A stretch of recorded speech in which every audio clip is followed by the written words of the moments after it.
jahil yajibu alaihi nar in lam yatubu. Kalau tidak tobat neraka. Yakin seyakin-yakinnya mereka neraka. Kenapa? Karena sudah jelas 1 tambah 1 itu 2. Dia katakan 22.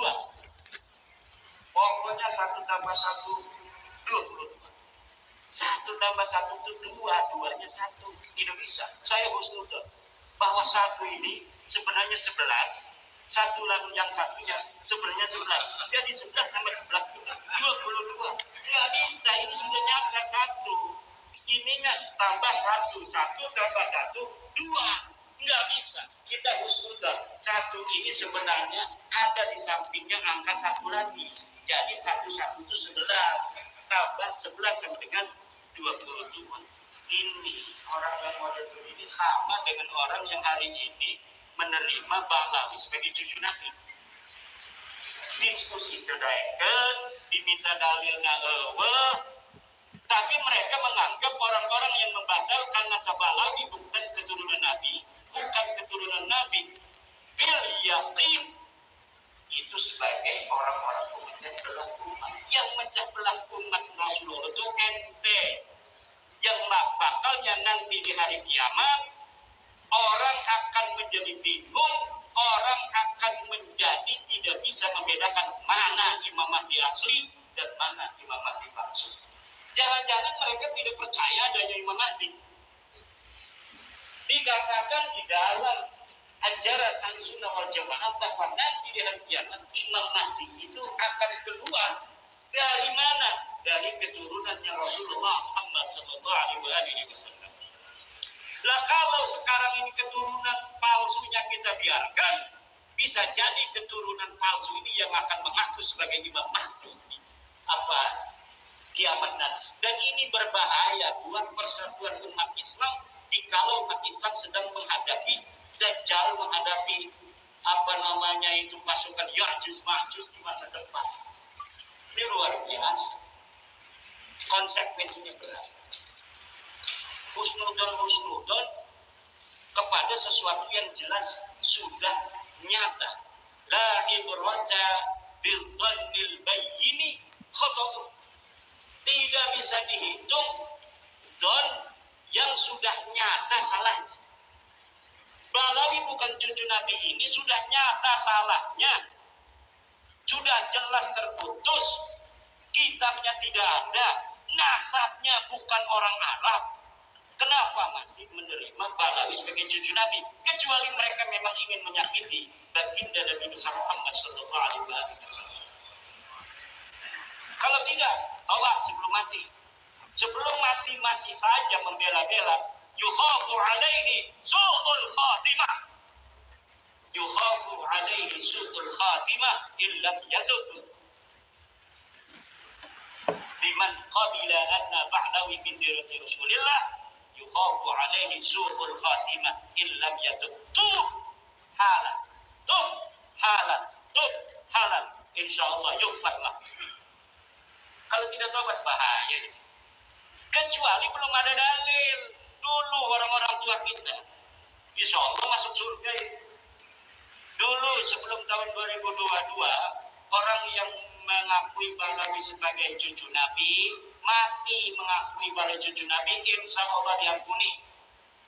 Tapi setelah tahun 2022 siapa saja yang mengakui Balawi sebagai cucu Nabi kemudian dia mati dalam keadaan membela Balawi sebagai pengakuan sebagai cucu Nabi, yukhafu alaihi su'ul khatimah.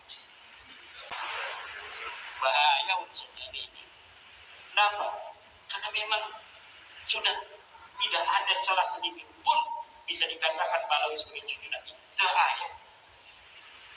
Tidak ada satu pun celah.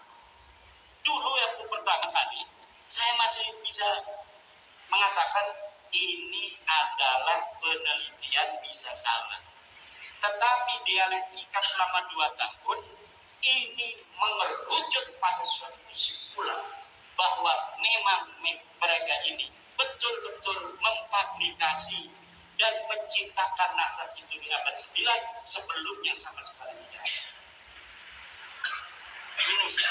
Nah ini yang tugas kita di Jawa Barat ini adalah untuk memberikan pemahaman ini. Wah, katanya Nabi memecah belah umat. Ya, Nabi Muhammad datang ke Arab Saudi, di Saudi, ketika membawa kebenaran Islam. Ya tentu ada yang menerima, ada yang menolak. Yang menolak dari Bani Hashim ada Abu Lahab, pamannya Nabi. Yang menerima dari keluarga Nabi ada siapa? Hamzah, Abbas. Berperang mereka. Tapi ujungnya qul ja'al haqq wa zahaqal batil innal batil kana zahuqa. Yang benar pasti menang. Yang menang pasti benar. Enggak. Yang benar pasti menang. Kalau ada orang batil menang itu sementara. Tetapi ujungnya dia akan kalah, hancur. Itu Al-Quran yang mengatakan wa qul ja'al haqq wa zahaqal batil innal batila kana zahuqa. Ini yang harus ditanamkan kepada para pengurus Jawa Barat, pengurus wilayah, pengurus DPD, bahwa kita ini walaupun orang-orang lemah ilmu, lemah duit, tetapi tugasnya mirip sama Rasulullah, mirip dengan para sahabat-sahabat masa lalu, melawan orang-orang kufar Makkah, melawan orang-orang musyriki Makkah yang luar biasa. Mereka menguasai sumber daya di Makkah waktu itu, baik sumber daya ekonomi maupun menguasai sumber daya kepemimpinan. Tetapi Rasulullah munfaridan, sendirian saja pertamanya, dengan keyakinan yang luar biasa. Kemudian istrinya ikut, kemudian siapa? Imam Ali, ponakannya, bukan ponakan, sepupunya ikut, kemudian Abu Bakar ikut, kemudian Sayyidina Umar ikut, lama-lama kemudian banyak, dan akhirnya menjadi kekuatan di dunia hari ini yang paling tinggi dari sisi keyakinan kepada Tuhan adalah di antaranya agama Islam.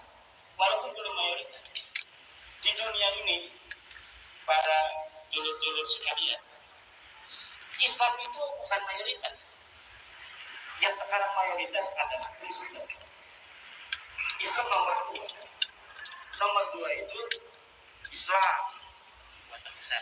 Tapi pertumbuhan terbesar sejak beberapa puluh tahun ke belakang, diprediksi Islam akan menjadi mayoritas beberapa puluh tahun lagi. Ke depan itu kita musuh dalam tanda kutip, musuh di TikTok segala macam itu, bukan dengan orang-orang ahli kita. Kayak sekarang kan Ustaz Wafi itu debat-debat dengan orang Kristen, dengan orang Protestan, dengan orang Katolik. Masa depan musuh kita itu adalah orang-orang ateis, agnostik, yang mereka sama sekali tidak percaya kepada Tuhan. Di TikTok mulai hari ini, di YouTube mulai hari ini, orang-orang ateis muncul. Mereka pertama ingin mendapatkan kesamaan hak di negara Indonesia, bahwa walaupun negara kita ini berdasar Pancasila, dengan sila pertamanya ketuhanan yang Maha Esa, tetapi orang-orang ateis ingin diberikan hak cukup. Nah, ini ke depan musuh kita ini adalah orang-orang ateis. Maka peradaban ilmu pengetahuan waladiyah syamsiyah yang dulu dipersiapkan untuk melawan orang-orang ateis, ini akan bermanfaat kembali. Ini harus diasah. Untuk apa? Untuk melawan filsafat orang-orang ateis yang mempertanyakan Tuhan itu ada atau tidak. Tuhan itu ilmiah apa tidak? Apakah bisa Tuhan diilmiahkan? Nah, ini nanti yang akan terjadi dengan anak-anak kita ke depan. Mereka mempertanyakan kembali tentang zat Allah Seperti peristiwa 250 Hijriah ketika Abu Hasan Asy'ari, Abu Mansur Al-Maturidi melawan orang-orang ateis, Mu'tazilah melawan orang-orang ateis. Ini yang akan kita hadapi. Nah, sebelum kita menghadapi orang-orang seperti itu, maka kita juga harus memperkuat ilmu pengetahuan anak-anak kita. Bagaimana kita berbicara filsafat, bicara dengan metodologi waladiyah syamsiyah, dengan metodologi al-mungkin minad dhalal. Kalau tentang metodologi ilmiah saja santri-santri kita tidak ngerti. Kalau sudah ada dalil tentang batalnya Bahlawi, maka Bahlawi tidak bisa lagi untuk diterima. Tapi kenapa santri-santri kita masih ada yang menerima? Karena tradisi ilmiah ini belum biasa dikonsumsi dengan konstruktif dan kritis oleh santri-santri kita. Ini maka akan bisa untuk diprediksi pertandingan dengan orang ateis ke depan, santri kita akan kelabakan. Kenapa? Karena dengan teori filsafat ilmu yang sederhana saja, mereka tidak bisa untuk mengambil kesimpulan kebenaran.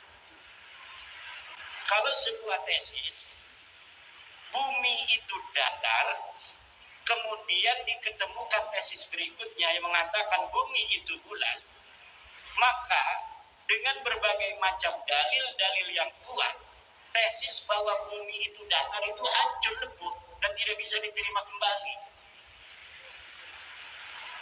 Sekarang kita sudah bisa untuk melihat bumi dari atas. Ternyata betul bahwa bumi ini bulat. Perdebatan masa lalu di tahun 1500-an Masehi, apakah bumi itu bulat, apakah bumi itu datar, hari ini terkonfirmasi bahwa memang bumi ini bulat. Maka sebuah tesis yang telah terbantahkan itu sudah tidak bisa lagi dihusnudoni. Bagaimana kita husnudon aja sih Abah? Katanya bumi ini datar, buktinya kita tidak melayang-melayang, tidak jatuh, ini ada di bumi. Tidak bisa, bos. Karena apa? Karena kesimpulan ilmiah bahwa bumi ini bulat sudah zahirun bayyinun la yuraddu, yang tidak bisa ditolak lagi. Sama bumi bulat itu dengan kesimpulan Bahlawi bukan cucu Nabi, yang tidak mungkin bisa dibantah lagi. Yang masih nerima akan terbantah sendiri oleh dirinya sendiri, hanya nunggu waktu. Nunggu kecewa aja sedikit ditempeleng sama Bahlawi, dia akan sadar. Atau dia motornya dipinjam nggak dikembaliin lagi, langsung itu saya ikut Kiai Waduddin. Tinggal gitu aja. Hanya butuh sedikit kecewa untuk Muhyiddin, insya Allah akan sadar. Hanya butuh sedikit kecewa saja. Dalil tidak ada. Innaka la tahdi man ahbabta walakinna Allah yahdi man yasha. Nabi Muhammad kurang apa? Beliau adalah orang yang sangat dikasih Allah, Habibullah. Habib asli itu Rasulullah itu. Tapi tidak semua manusia di dunia mengikuti Rasulullah. Apalagi model Imaduddin Utsman yang katanya kecilnya aja tahu, katanya sama Imad itu. Iya kecilnya tahu, saya kecil dulu sih. Kalau saya langsung besar nggak bakal ada orang yang tahu saya kecilnya gimana. Orang saya kecil dulu, manusia betul-betul terlihat oleh sekampung saya. Al-kreseku ya'lamuni,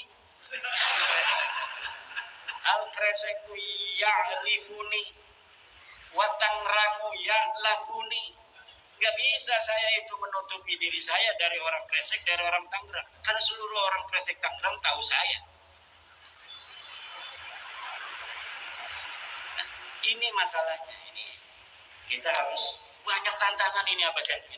Tapi bisa nggak Kiai dikaitkan dengan ayat tadi, wa mayyat tabi'u aktsaruhum illa dhanna inna dhanna la yughni minal haqqi syai'a. Dan itu kan Allah berkata tidak boleh kita itu kebanyakan manusia itu hanya hidup dari don. Sementara don itu kata Allah tidak berbeda la yughni minal haqqi syai'a. PKD selanjutnya wallahu apa namanya alimun di situ. Berarti harusnya pakai ilmiah kan seharusnya. Ya itu kan perintah Allah sudah jelas. Jelas kan? Allah sudah jelas memerintahkan bahwa seluruh manusia itu tidak boleh mengikuti sesuatu yang dia tidak tahu. Berarti dibutuhkan ilmu.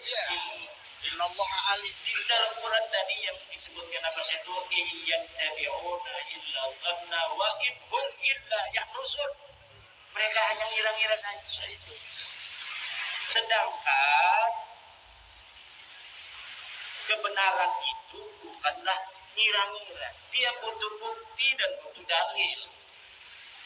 Dalilnya ada atau tidak ada. Kalau dalilnya sama sekali tidak ada, misal memang di abad keempat ketika Ahmad bin Isa itu hidup, sama sekali nggak ada kitab yang ditulis. Sama sekali nggak ada yang ngomong Ahmad bin Isa.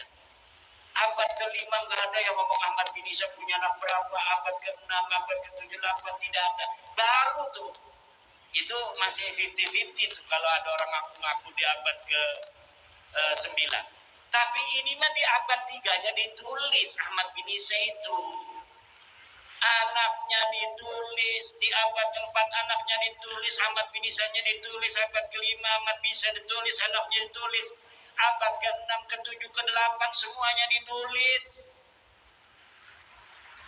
Tidak ada ubed di sana. Di abad 9 baru ada ubed, katanya anak Ahmad bin Isa udah jelas itu bohongnya. Tapi namun masih ayat percaya. Iya, usnudon. La ibrata fil dhanil bayyini khatamuhu. Tidak boleh don itu digunakan lagi apabila jelasnya salahnya sudah jelas. Ini salahnya sudah jelas. Kita misalnya nyangka Abah Setu itu tadinya asli Bekasi. Namanya Don ya boleh aja tinggalnya di Bekasi. Abah Setu Bekasi. Asli abdi mah. Karena abdi teu nyaho. Pas ngobrol jeung Abah Setu tah di kelompok abdi. Aslina cenah di Sukabumi. Aku tuh menang deui abdi ngomong ka jelema bahwa Abah Setu ye aslinya Sukabumi aslina Bekasi. Teu menang deui kumaha naon teu menang. Kumaha abdi geus nyaho ilmuna langsung di Abah Setu. Teu bisa husnudon deui. Lamun tadina abdi can nanyakeun langsung ka Abah Setu, kumaha Abah Setu ayana di Bekasi. Abdi don bahwa Abah Setu ya asli Bekasi dan naon ngaranna gitu. Tapi ketika Abah Setu sudah ngomong saya aslinya dari Bekasi. Dari Sukabumi, mantan dewan. Masya Allah. Berarti sekarang sudah tidak boleh lagi kita ngomong Abah Setu orang Bekasi asli lahir di sini. Kalau sekarang ya orang Bekasi. Kalau sekarang udah asli Bekasi. Kenapa asli Bekasi di sini? Ya tinggalnya di sini, istrinya orang sini. Bukan, berarti udah al-muhajir dong. Al-muhajir, Abah Setu al-muhajir ila Bekasi. Dan ini kalau ada yang rekam, ini hari ini jadi bukti nanti suatu masa, suatu saat bahwa Abah Setu Setiawan As-Sukabumi Summa Al-Bekasi li'annahu hajara min Sukabumi ila Bekasi. Di sana tahun sekian itu. Nah, ini nanti sekarang sudah terpilih ini Abah Setu sebagai ketua baru dari PILS Jawa Barat. Saya berharap adanya keterpilihan dari Abah Setu ini akan membawa semangat baru bagi Jabar, dan tolong ini yang baru 13 kabupaten supaya jadi minimal 20 kabupaten dalam waktu 6 bulan. Jadi tugas dari saya sebagai ketua Karateker tim pemilihan ketua PWLS Jabar yang hari ini sudah konklusif bahwa Abah Setu sebagai ketua Jabar memohon kepada ketua terpilih dan jajaran nanti agar dalam waktu 6 bulan dari 27 kabupaten kota ini 20 kabupaten sudah terbentuk PWRS demi tanah Pasundan.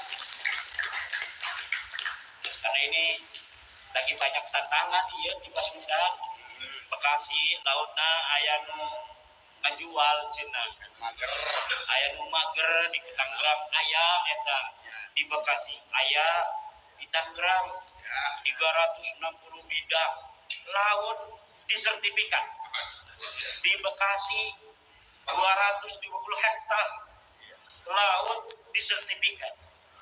Ini sudah luar biasa ini. Apa tujuan mereka itu ya? Ingin nguak laut dikuasai. Apa lebih murah dia itu ya? Kalau beli di Bekasi kan mahal itu di Bekasi tanah. Tapi di Tangerang kan masih murah itu tanah. Tapi mereka mau juga di laut. Padahal itu PIK 2 dia sudah beli tanah itu di mulai Kosabi sampai ke Muncung. Itu ribuan hektar tanah darat.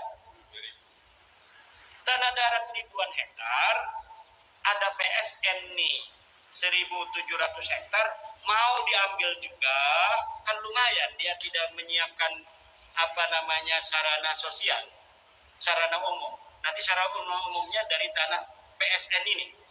Jadi dia ini aja mumpung dia beli tanah ribuan hektar, tapi nanti dia tidak menyiapkan wisata untuk umat, untuk masyarakat dari tanah dia yang dia beli.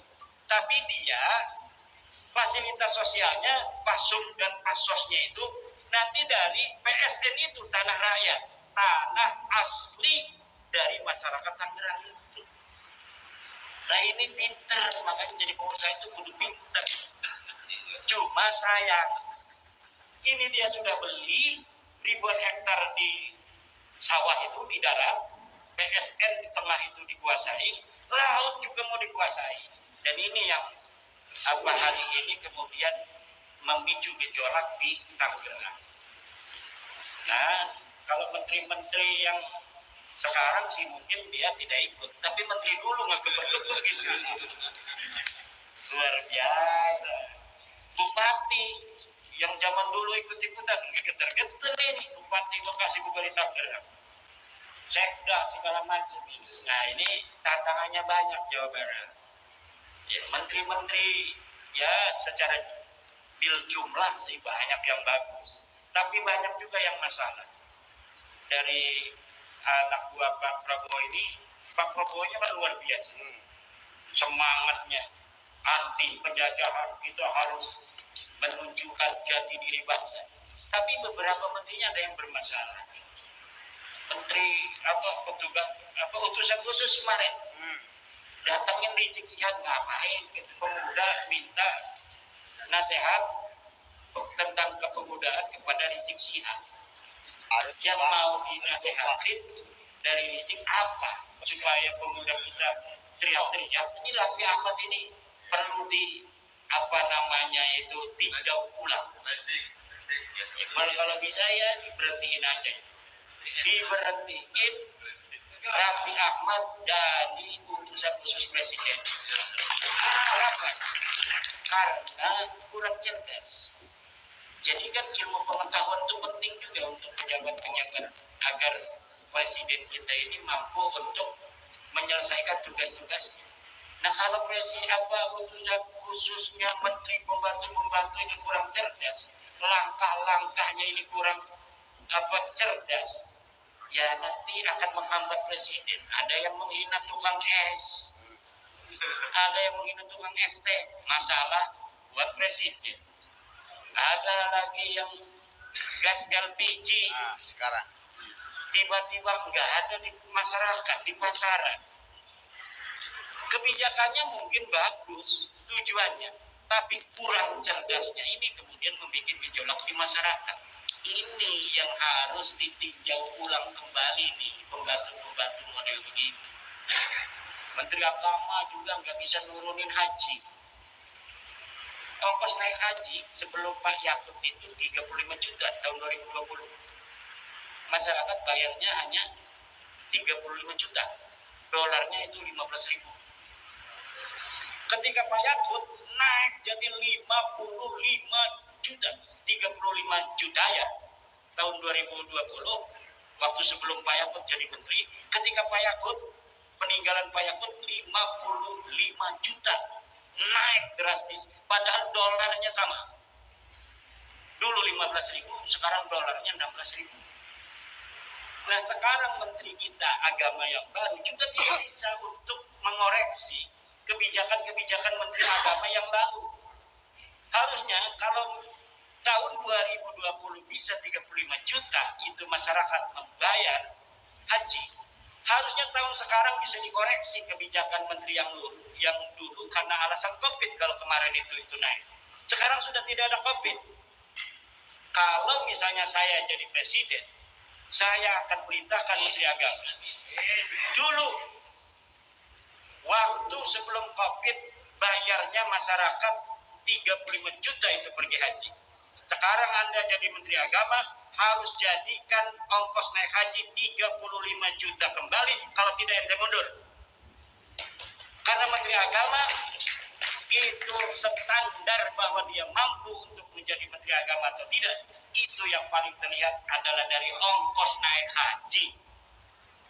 Dan kemarin kita lihat ongkos naik hajinya masih 35 jutaan, hanya nurun sedikit aja seidrat. Dan ini membuktikan dia tidak lebih baik dari menteri agama sebelumnya. Nah, ini banyak sekali PR-PR kita yang yang harus kita bereskan. Kita bukan hanya memberesi tentang masalah nasab, tetapi juga kita akan membantu siapapun presidennya agar presiden kita kawal untuk mampu memberikan kemajuan, kesejahteraan kepada rakyat Indonesia. Selamat kepada ABSETU yang telah dipilih secara aklamasi berdasarkan musyawarah mufakat sebagai Ketua PWI LS Provinsi Jawa Barat. Semoga dapat mengemban amanah penderitaan rakyat Jawa Barat agar dimerdekakan dari penjajahan spiritual. Dan kepada seluruh pimpinan daerah kabupaten yang sudah terbentuk dari 13 kabupaten, 1 komando untuk Jawa Barat, Abah Setu Setiawan.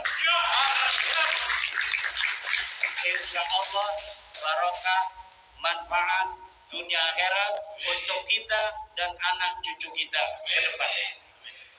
Wallahu